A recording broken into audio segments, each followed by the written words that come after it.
नमस्कार मित्रांनो, मी शिरीष लहाडे. माझ्या यूट्यूब चॅनलला आपलं स्वागत आहे. आज आपण एका महत्त्वाच्या विषयावर चर्चा करणार आहोत की साधारणतः 40 वर्षानंतर स्त्री असो पुरुष असो थोडंसं नैराश्य येतं, जबाबदारीचं जास्त टेन्शन येत राहतं. कारण काय होतं की 40 वर्षानंतर साधारणतः जबाबदाऱ्या वाढलेल्या असतात. म्हणजे मुलांच्या मोठ्या वर्गामध्ये आलेल्या असतात, त्यांच्या शिक्षणाचा खर्च वाढलेला असतो, त्यांच्या शिक्षणाची फी वाढलेली असते. त्याच्यामध्ये काही मुलं नापास होतात, त्यांच्या अपयशाचं टेन्शन मुलांना असतं. मुली मोठ्या होतात, त्या कुठं भरकटू नये याचं टेन्शन असतं, नाही का. त्याच्यामध्ये मग नोकरीमध्ये प्रॉब्लेम चालू होतात. काहींच्या नोकऱ्या जातात, काहींना नोकरीमध्ये प्रमोशन मिळत नाही म्हणून फ्रस्ट्रेशन येतं, काहींना पगारवाढ मनासारखी मिळत नाही म्हणून फ्रस्ट्रेशन आहे. खाजगी नोकऱ्यांमध्ये तर हे प्रॉब्लेम जास्त. सरकारी याच्यामध्ये सुद्धा होतं का, आता बदल्यांचं सत्र चालू झालेलं आहे. त्या पूर्वीसारखं एकाच ठिकाणी आयुष्यभर राहिले असं होत नाही. मग त्याचं एक टेन्शन असतं, बदली होईल याची, नाही का. आणि मग भविष्याची चिंता लागते. तर मुलीचं लग्न करायचं आहे 5-6 वर्षांनी, पैसे कुठून आणायचे, मुलाला परदेशी शिक्षणाला जायचं म्हणतो, पैसे कुठून आणायचे, नाही का. मग काही कौटुंबिक प्रॉब्लेम येतात, बहिणींचे, भावांचे, शेतीचे, घरादाराच्या वाटण्या, असे प्रॉब्लेम साधारणतः 40 ते 60च्या दरम्यानमध्ये बऱ्याच जणांना अनुभवायला येतात. 60 वयानंतरचे प्रॉब्लेम वेगळेच असतात. म्हणजे काय होतं, जोडीदारापैकी एक जण गेला, म्हणजे नवरा किंवा बायको दोघांपैकी एक जण गेलं तर एकटेपणा जाणवायला सुरुवात होते आणि त्याच्यामुळे खूप फ्रस्ट्रेशन येतं. जोडीदार नसल्यामुळे काय होतं, एक मोठी पोकळी निर्माण होते. जे पुरुषाला कसं असतं, बायकोला जे माहिती असतं, यांना कधी खाणं लागतं, किती वेळा लागतं, यांना कोणती भाजी आवडते, कोणती भाजी आवडत नाही, तर बायको त्याची काळजी घ्यायला समर्थ असते. त्याच्यामुळं सुनांवर मुलांवर काही जबाबदारी येत नाही. आणि जर नवरा गेला तर त्या बाईचे हाल अजून जाणवतात. कारण काय होतं की तिचा उपयोग मुलं सांभाळणं किंवा स्वयंपाकात मदत करणं एवढाच राहतो. मुलांना सुनांना तिला विश्वासात घेणं, तिला वेळ देणं जमत नाही. त्याच्यामुळे मुलं विचारत नाही, आपला अपमान होतो, अशी एक उगाचच भावना तयार होऊन जाते. काही वेळा सुनांचं सासवांचं पटत नाही, मुलं कोणाची बाजू घेत नाही किंवा बायकोची बाजू घेतात. आणि मग आपल्याला, ज्याला मुलाला आपण लहानसं मोठं केलं तो आपल्याला विचारत नाही, अशी एक चुकीची कल्पना त्यांच्या मनामध्ये तयार होते. ॲक्च्युली कसं असतं का, आपल्या मुलाची बायकोसुद्धा कोणाचं तरी घरदार सोडून आलेली असते, तर तिलासुद्धा त्या कुटुंबामध्ये हक्काचं स्थान मिळालं पाहिजे. पण बऱ्याच सासवांच्या मनामध्ये हा विचार येत नाही की मी सासू आहे आणि मी सांगेल ते ऐकावं, अशी एक त्यांची भूमिका असते. मी तर जवळपास 2-3 उदाहरणं पाहिले की, म्हणजे पिक्चरमध्ये, जुन्या पिक्चरमध्ये असं खाशात तसं वागण्याचा त्या प्रयत्न. मला विचारल्याशिवाय काय करायचं, मला विचारून स्वयंपाक करायचा, मला विचारून पाहुण्यांना काय द्यायचं ते विचारायचं, तुझ्या माहेरी जायचं असं तरी मी परवानगी दिली तरच जायचं, तुझे वडील आजारी असो नाही तर आई आजारी. म्हणजे इतकं जर तुम्ही धाक लावायचा प्रयत्न केला तर शेवटी तुमचा अपमान हा होणार, हे गृहीत धरलं पाहिजे. आता एक 60-65 माणसाचं वय झाल्याबरोबरच्या मित्रांचं निधन झालं तर त्याचं एक टेन्शन बाकीच्यांवर येतं की आपला पण आता नंबर लागलेला आहे. घरातील इतर अडचणी असतात, म्हणजे वय वाढले आपलं, आपण रिटायर झालो, पण मुलांचं लग्न अजून झालेलं नाही, मुलीचं लग्न अजून झालेलं नाही, नाही का. मुलांना नोकरीच लागलेली नाही, तो बेकारच फिरतोय, पेन्शनमध्ये कसं, असे अनेक प्रकारची टेन्शन 60 वयानंतर सुद्धा बघतात. आता मी पाहिलं की काही जणांचं 70 वय आहे, मुलींचं लग्न झालेलं नाहीत. काही जणांचं 70 वय आहे, मुलं नोकरीलाच लागलेली नाहीत, त्यांच्याच पेन्शनवर पगारावर कसं तरी भागतं. तर हे सगळं जे टेन्शन आहेत याच्यामुळे फ्रस्ट्रेशन येण्याचा संभव असतो. तिसरा जो प्रकार आहे तो काय आहे की, शारीरिक व्याधीमुळे सुद्धा नैराश्य येतं. किंवा कोणाच्या गुडघ्याचं ऑपरेशन झालं, कोणाचं डोळ्याचं ऑपरेशन झालं, कोणाचे दात सगळे पडलेत, तर त्यांना एक त्याच्यामध्ये थोडंसं न्यूनगंड निर्माण होतो, व माझे सगळे दात पडले, मग मी कसं काय मित्रांमध्ये जाऊ, मला ऐकायला येत नाही, मग मी कसं काय मित्रांमध्ये जाऊ, नाही का? किंवा माझा इतर काहीतरी रोग झाला आहे मला, मग मी कसं काय मित्रांमध्ये जाऊ? तर आता व्याधी येणं हा निसर्ग प्रक्रिया आहे. तुमचं वय एकदा 60 ओलांडलं की तुम्हाला कोणाला कानाने ऐकायला कमी येईल, कोणाला डोळ्याने कमी दिसेल, कोणाचे दात जातील, कोणाचे गुडघे जातील. तर घरोघरी हेच आहे ना, म्हणजे त्याच्यात लाज वाटण्यासारखं काही नाही. पूर्वी चष्मा लावायला लोक लाजायचे, आता लहान पोरांना सुद्धा चष्मा लागतात, त्याच्यावर चष्मा लोक अभिमानाने घालतात. तसं व्याधी येणं, पाय दुखणं, डोळे खराब होणं हे नैसर्ग आहे. आज समजा तुमचे डोळे खराब झाले, 6 महिन्यात तुमच्या मित्राचे होणारच आहेत. असं थोडीच आहे की तो जन्मभर त्याला अगदी तरुण मुलासारखं दिसणार, असं होत नाही. त्याच्यामुळं डोळे, दात, कान, हाड यांचे जे प्रॉब्लेम आहे त्याच्याबाबत न्यूनगंड वागायचं काही कारण नाही, फ्रस्ट्रेशन येण्याचं काही कारण नाही. तर आता तुम्हाला मी साधारणतः फ्रस्ट्रेशन काय आहे तर त्याचं कारणं सांगितले. त्याचे उपाय तुम्हाला मी समजून सांगतो, म्हणजे ते सगळ्यात जास्त महत्त्वाचं, की आर्थिक नियोजन पहिल्यापासून करणं अत्यंत गरजेचं आहे. निदान तरुण वयामध्ये तुम्हाला भान नाही राहिलं, घर, दार, गाडी, घोडे, फर्निचर याच्यामध्ये तुमचं बचत करायची राहील, तर निदान 40 वर्षानंतर तुम्ही बचतीला सुरुवाती केली पाहिजे. कारण काय आहे की हल्लीच्या जगामध्ये पैशाशिवाय काही होत नाही, एक लक्षात घ्या. पैसेच पाहिजेत. मग तुम्ही मुलाकडे राहा, मुलीकडे राहा, स्वतः इंडिव्हिज्युअल वेगळे राहा, तर तुम्हाला पैसे तुमच्याजवळ असले तर तुम्हाला सगळी कामं व्यवस्थित करून घेता येतात. आता तुम्ही मुलाकडे राहता आणि त्याला औषधं तुम्हाला आता महिन्यात 5-6 हजाराची, 10 हजाराची औषधं लागतात. म्हातारपणी काय ऑपरेशन झाले, हार्टचं झालं, BP चालू आहे किंवा डायबिटीज चालू आहे, तर त्याच्या आता पूर्वीसारखे स्वस्त औषधं राहिले नाहीत. ते कमीत कमी 5-6 हजार रुपयाची औषधं होतात. आता तुम्ही मुलाला सांगितलं, अरे माझे येताना औषधं घेऊन आहे, तर त्याच्या पोटात गोळा येतो, तुम्ही 5-6 हजार रुपये आता कुठून आणा, नाही का? मग त्याची बायको पण किरकिर करते, त्यांचा दर महिन्याचा खर्च वाढत चालला. आता डॉक्टरकडे जायचं तर स्पेशालिस्टकडे जायचं तर जायला यायला खर्च, डॉक्टरची फी 1000-1500 रुपये आता प्रत्येक डॉक्टरची फी झालेली आहे. न परवडणारी गोष्ट, परत मुलांना त्याचा त्रास होतो आणि मग थोडीशी ते किरकिर करायला सुरुवात करतात. पण तेच जर तुमची हेल्थ पॉलिसी स्वतःची असेल किंवा तुमची बचत असेल, तुम्हाला दर महिन्याला काही व्याज येत असेल, पेन्शन असणाऱ्यांची गोष्ट वेगळी, त्यांना पण पेन्शन काही पुरत नाही आणि खाजगी लोकांना तर पेन्शनच नसते. तर तुमची बचत एवढी पाहिजे की तुम्हाला दरमहा निदान एक 40-50 हजार रुपये महिना तुमच्या हातामध्ये तुमच्या वैयक्तिक खर्च भागवण्यापुरता तरी आला पाहिजे. म्हणजे मग मुलांना त्याचा प्रॉब्लेम नसतो. बाबांची औषधं बाबा स्वतःच्या पैशाने आणतात, दवाखाना ते आणतात, ते पाहतात, मला काय फक्त बरोबर जावं लागतं, मग ते आनंदाने बरोबर येतात. त्याच्यासाठी तुमची जी हेल्थ पॉलिसी आहे ती कायमस्वरूपी म्हणजे रिन्यू झाली पाहिजे. काही जण काय करतात, आता माझं काय झालं वय, मग एवढा हप्ता कुठं भरू? आता कसं होतं, वय वाढलं की हप्ता वाढतो. लोक म्हणतात एवढा हप्ता भरण्यापेक्षा मी साठवले, तर तसं नाही आहे. काय होतं की आता समजा एखाद्याला 40,000 रुपये वर्षाला नवरा बायकोचा हप्ता बसला आणि तुम्ही म्हणजे 40,000 कुठं भरायचे? नाही भरले तर मग कुठं गेल्या 3 वर्षामध्ये मला मेडिकल लागलं. 3 वर्ष नाही लागलं, पण 4थ्या वर्षी लागलं तर 7-8 लाख रुपये खर्च येऊ शकतो. तेव्हा ते सगळे पैसे आपण भरलेले कंपनीकडून वसूल होतात.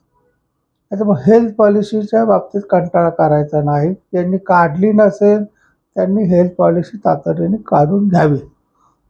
सिनियर सिटीजन रेड कार्पेट ही जी पॉलिसी स्टार हेल्थची, ती अतिशय चांगली पॉलिसी आहे. त्याचा हप्ता कायम एक असतो, कमी हप्ता पण कमी लागतो. बाकीच्या ठिकाणी हप्ता वाढत वाढत जातो. त्याच्यामुळे हेल्थ पॉलिसी पाहिजे. तुमचे LICचे पेन्शन प्लॅन असतील किंवा पूर्वीचे LICचे पैसे आले असतील. आता काही जणांना काय सवय असते मोठेपणा दाखवायचं. मग LICचे पैसे आले 4 लाख, मग मुलाला म्हणायचं, बाबा हे घे, जा तुम्ही फिरून या, घे तुला गाडी घ्यायची होती ना. मुलगा गाडी घेईल, फिरून येईल, पण जेव्हा तुमचा आजारपण येईल तेव्हा त्याला ते लक्षात येत नाही की बाबाने आपल्याला 4 लाख रुपये दिले होते, आता ऑपरेशनला आपल्याला 3 लाख रुपये घालायचे आहेत. तर तो किरकिर करायला सुरुवात करतो, कुठून आणायचे एवढे पैसे? त्याच्यामुळे आपले पैसे मरेपर्यंत तुमच्याजवळ ठेवा, मेल्यानंतर ते मुलाला देऊन टाका. तुम्हाला कधी गरज पडेल याची काही खात्री सांगता येत नाही. त्याच्यामुळे हेल्थ पॉलिसी असो किंवा तुम्हाला आलेले पैसे असो, पेन्शन प्लॅनमध्ये गुंतवलेलं गरजेचं आहे. दुसरं, आता तब्येत जी आहे, म्हणजे आता म्हातारं झालं म्हणजे फक्त आपण फिरायला गेलो म्हणजे झाला व्यायाम, तशी मनातली गोष्ट काढून टाका. फिरण्याने पाय मोकळे होतात, पण तुम्हाला नियमित व्यायाम हा गरजेचा आहे. आता तुम्हाला व्यायाम वयस्कर माणसाला पीटीचे जे क्लासेस आहेत की त्याच्यामुळे तुमच्या शरीरातले हाडं नसा मोकळ्या होतात. मग सकाळी पीटीचे व्यायाम जे आहेत ते थोडेसे तुम्ही 4-5 एक 10 मिनटं वेळ द्यावा व्यायामाला. सलग 10 मिनटं नाही जमले 5 मिनटं करा, थोडं बसा, पुढं 5 मिनटं करा, सकाळी 5 मिनटं करा, संध्याकाळी 5 मिनटं करा, की ज्या योगे तुमचे हात पाय शेवटपर्यंत शाबूत राहतील, तुम्ही परावलंबी होणार नाहीत. फिरायला तर रोज जायलाच पाहिजे. आता त्यांना हार्ट ऑपरेशन झालं, डॉक्टर सांगतात जास्त फिरू नका, तर त्यांचा एकच नियम काय आहे की त्यांनी फिरायला तर जायचं, पण त्यांना असं वाटलं माझ्या छातीत दम लागलाय, श्वास कोणतोय माझा, की त्यांनी आहे तिथं बसून घ्यावं. शांत एक 10 मिनटं बसलं की तो तुमचं शरीरावर गुडघ्यावर आलेलं जे दडपण आहे ते कमी होतं आणि आपलं मग घरी येऊन आराम करा. पुढं फिरायला जायचं नाही.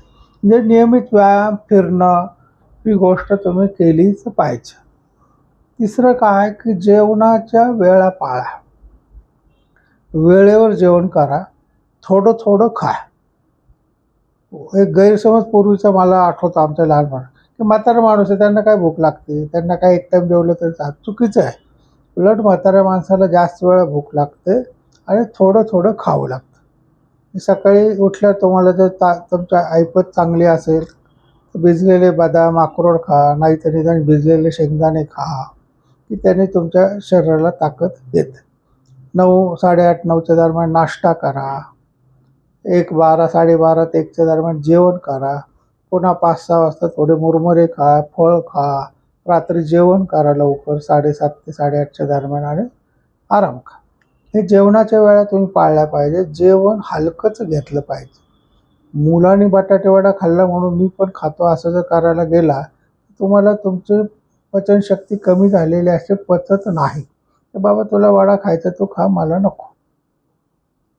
मला आपला साधा वरण भात, तूप, त्याच्यावर लिंबू पिळून मस्त जेवण करायचं.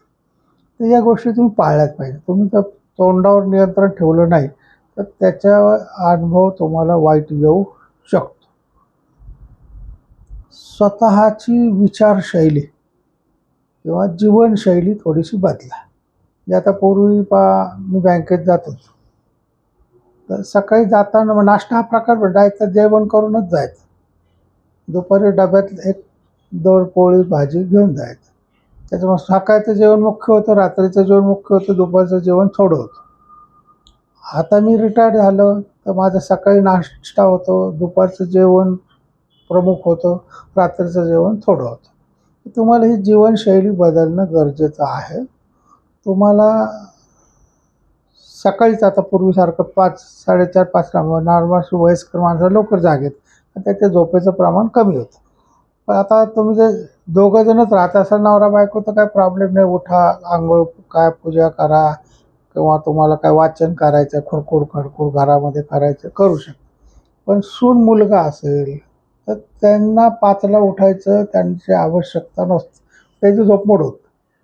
तुम्हाला ती जीवनशैली बदलली पाहिजे किंवा तुमच्या खोलीमध्ये तुम्ही दातबीत घासायचं, चहाची सवय ही फिरून आल्यानंतर चहा प्यायची अशीच लावली पाहिजे.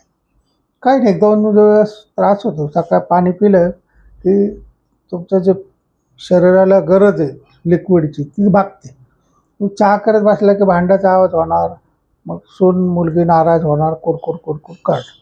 त्याच्यामुळे ही जीवनशैली तुम्हाला बदलली पाहिजे की आपल्यामुळे इतरांना त्रास होता कामा नये.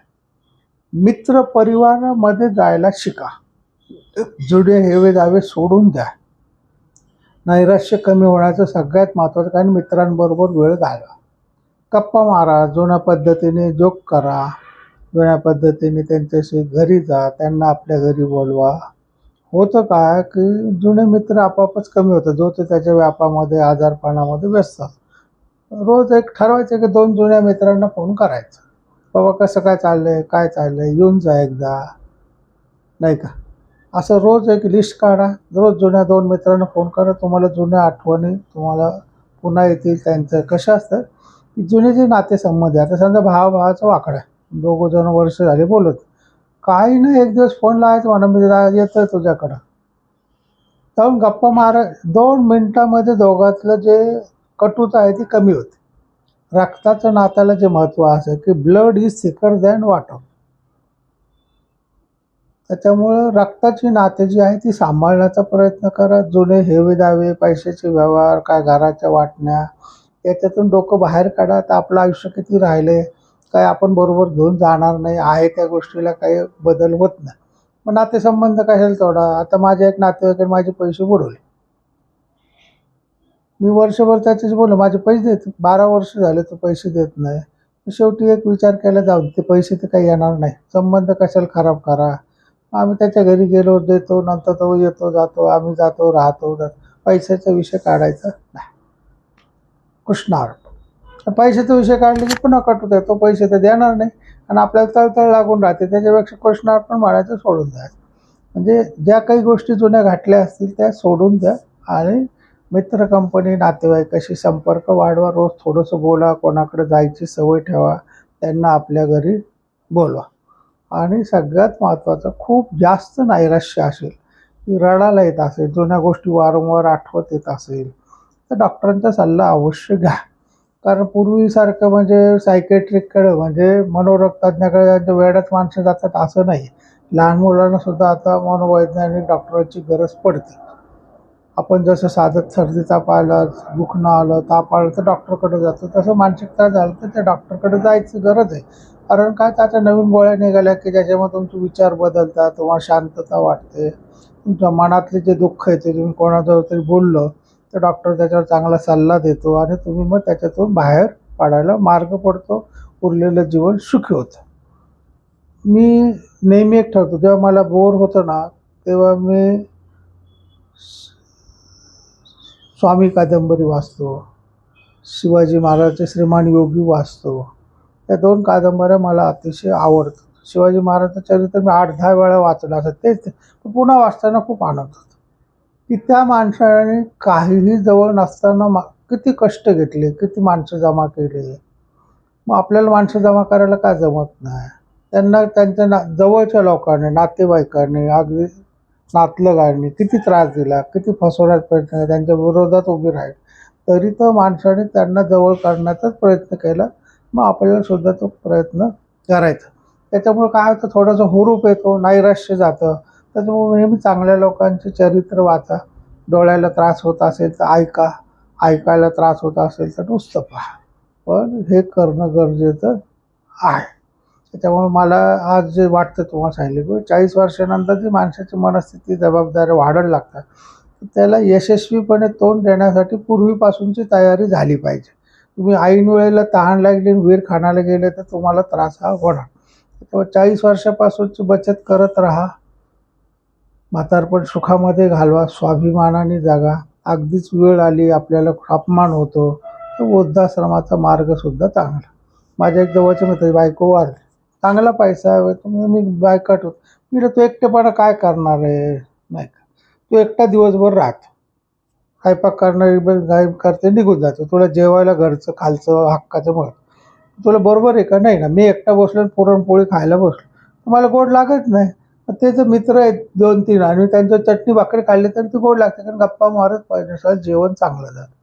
वृद्धाश्रमामध्ये काय होतं, की बरोबरचे मित्र असतात, सगळेजण त्यांच्यात परिस्थितीतून आलेले असतात. मग एकटं राहण्यापेक्षा वृद्धाश्रमात गेलेलं काही वाईट नाही. त्याच्यामुळं नैराश्य झटकून उरलेलं आयुष्य शेवटपर्यंत आनंदात जगता येईल, यासाठी आपला प्रयत्न. तुम्हाला कोणाला काही मदत लागली, सल्ला वाटला तर माझ्या फोनवर अवश्य तुम्ही फोन करा, मदत करा. तुम्हाला मेडिकल पॉलिसीबद्दल काही माहिती असेल, LIC पॉलिसीबद्दल काही माहिती पाहिजे असेल तर मी तुम्हाला गायडन्स देऊ शकतो. माझ्या यूट्यूब चॅनलला सबस्क्राईब करा, लाईक करा, शेअर करा. तुमच्या व्हॉट्सअप ग्रुपवर इतरांना पाठवा, तुमच्या मित्रमंडळीला पाठवा. रामकृष्ण.